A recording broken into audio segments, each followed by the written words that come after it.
And I hope that everywhere around this country, where we have people gathering at these great events, they are not just gathering because they're concerned about money. I hope they're gathering because they are concerned about liberty. They're concerned about preserving our spirit of enterprise. They're concerned about preserving the courage and the discipline that can only come with a people willing to accept responsibility for themselves and for their families and for their communities.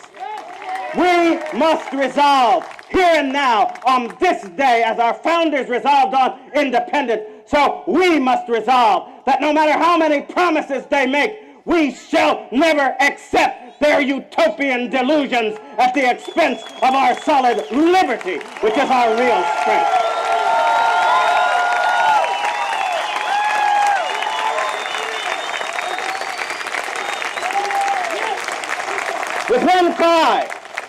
With one cry, we must rise up in all the cities and all the towns and all the states of this great nation and say in one accord, no to their socialism, no to their communism, no to their government control.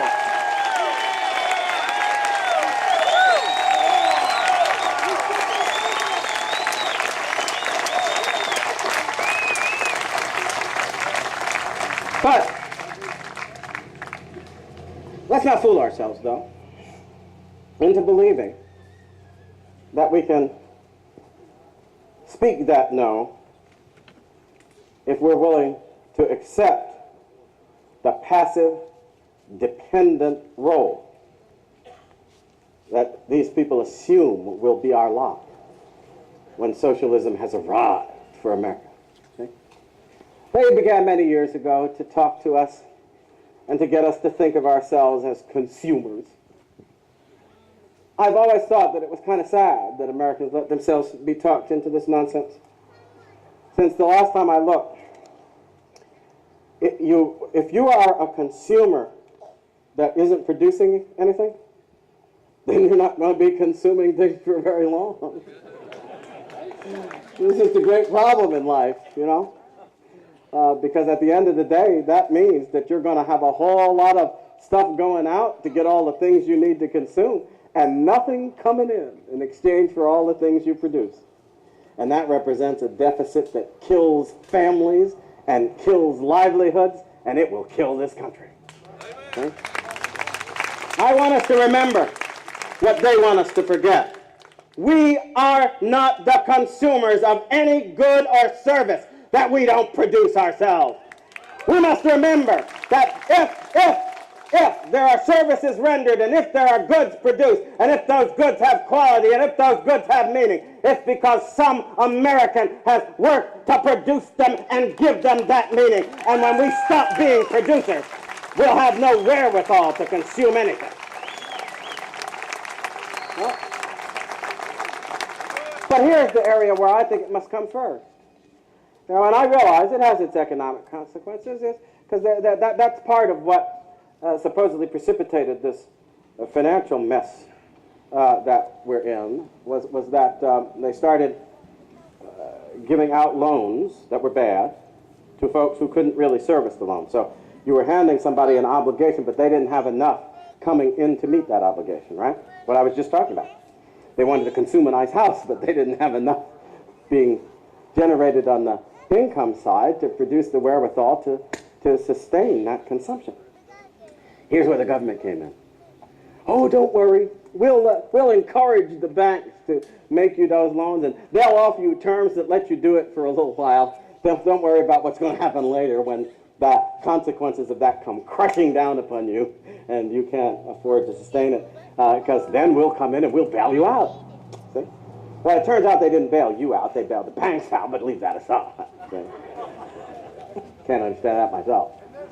But the simple fact of the matter is, though, that they come in, luring people into this attitude that you can get and get and get without thinking about what you have to give, right?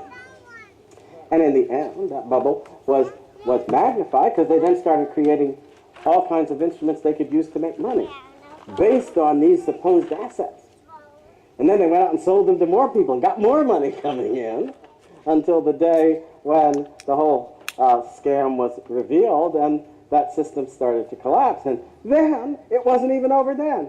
The people who had bought the bad assets, and they didn't even look, because then they turned to the taxpayers of America and said, you pay for it. Now here's one problem, though. One problem, yeah. They turned to us and said we could pay for it, but it turns out, as you all know, that we don't have that much money on hand. You see? We're pretty good at producing. We produce enormous amounts. We have this huge productive economy. We produce a lot every year. But they have now reached the point where they are determined to spend our money, supposedly on us, at a rate that can't possibly be fit even into the enormous wealth that we generate in the course of any given year, because their appetite for spending outstrips even that. And so what have they done? They have decided that it's not enough to tax us and to borrow in our name. They must tax the future and tax our grandchildren and tax their livelihood and tax their hope and tax their freedom into oblivion by burdening them with a debt that shall never be extinguished until liberty is destroyed.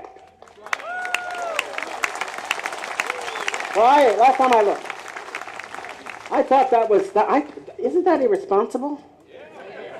Doesn't that show a certain lack of integrity? And next thing you know, they'll be chiding us because we lack integrity and are foisting off our desires on future generations. And therefore, since we're such bad people, we should give them even more control of our lives. No, I think it's time we made it clear to them right now. We are not such bad people.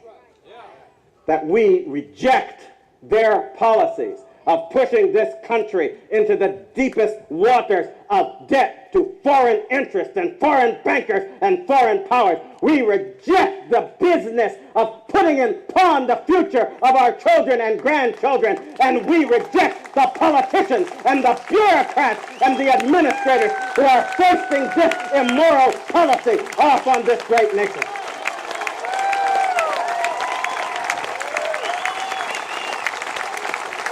So, having seen to it and resolved that we reject all these things, we're going to say no to socialism and yes to liberty. How do we do this? How do we do this? I'm sorry, but I have sensed in the midst of all this hope that there is a certain, well, I was telling folks this morning, it's learned helplessness. That's what I think they call it in some of these behavioral psychological things. Now, as an aside, I'm not citing this because I put much store in all of that. You know, it's nice to study animals and learn what we can, and maybe we can learn some lessons to apply to human behavior. Last time I looked, though, it neglects a little something about human beings to treat us as if we are just those animals. But leaving that aside, I remember long years ago, I think I was an undergraduate, attending a lecture and presentation on experiments that had been done with dogs, I think it was, and as I recall the experiment, there was food and there was a charge at the barrier, and the dog had one of these collars that administered an electric charge, and every time they approached the barrier, they would get the shock. And so what they did was, they would put the food down, they'd ring the bell, and the dog would come over and he'd get a shot. And he did this, and did this. Finally, of course, he gets the message, and they would ring the bell, and the dog wouldn't even bother to investigate. He would just sort of howl helplessly, run around in circles, lose control of his bodily functions, and then sit there whining because he had given up, right? And as I recall, the individual talking about it called it learned helplessness. See, and what it meant was, of course, that they could then turn off the electric barrier, put the food down, and it would be perfectly available to the dog, and the dog would not go to get the food. Wouldn't even keep trying. Learned helplessness. If Americans were subject to that kind of learned helplessness, then when we saw a need, let's say it's a trivial need, like there's a cookie we particularly like. We love the flavor of this cookie, and the company that manufactures it goes out of business, right? And so we can't get this cookie. Two different ways of responding to this problem. One way is, oh, too bad, I'll just have to do with the cookies that are there. The other way would be, I wonder if I could figure out the recipe for that cookie. And you go home, and you remember the taste of it, and you try experimenting, you finally get to a point where you say, well, it tastes pretty much the same. I got it. See, and then you start to eat it because you enjoy it and serve it to your friends, and before you know it, guess what happens?